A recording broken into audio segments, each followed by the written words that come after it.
વડોદરા સાવલીમાં ઉલટા ચોર કુતવાલ કો દાટે જેવી પરિસ્થિતિ। સાવલીનગરમાં છેલ્લા ઘણા સમયથી ગટરો ઉભરાય છે ત્યારે સાવલી ભાજપના મહામંત્રી અંકિત રાણાએ ગટરો નહીં ઉભરાતી અને ઘરના પાણી નીકળે છે તેવું કહીને સ્થાનિકોને દબાવવાનો પ્રયત્ન કર્યો।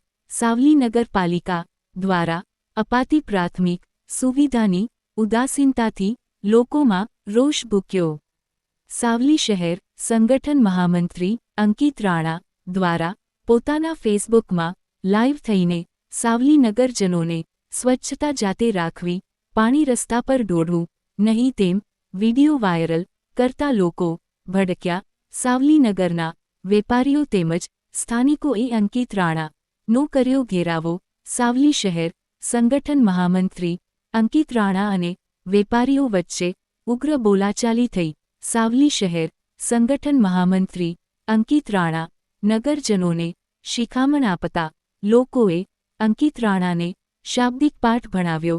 સાવલી જૂના બસ સ્ટેન્ડથી લઈ પરબડી સુધીના તમામ વેપારીઓ બજારના જાહેર માર્ગો ઉપર આવી જતા ટ્રાફિક જામના દ્રશ્યો સર્જાયા। ગઈકાલે મારી રજૂઆત હતી સાવલીના પડતર પ્રશ્નોની અને ગંદકીની અને ગટરો જ્યાં ત્યાં ઉભરાય છે એ બાબતની રજૂઆત હતી। એને લઈને આજે ભારતીય જનતા પાર્ટીના મહામંત્રી શ્રી અંકિતભાઈ રાણાએ વિડીયો અપલોડ કર્યો અને એમને બ્લેમ કોની પર કર્યો? નાગરિકો પર કર્યો, જેને ભાજપને ખોબે મત આપે છે એવા મતદારો પર એમણે આક્ષેપ કર્યો કે ગંદકી આ લોકો કરે છે। અલા ગટરો ઉભરાય છે એની જવાબદારી કોની?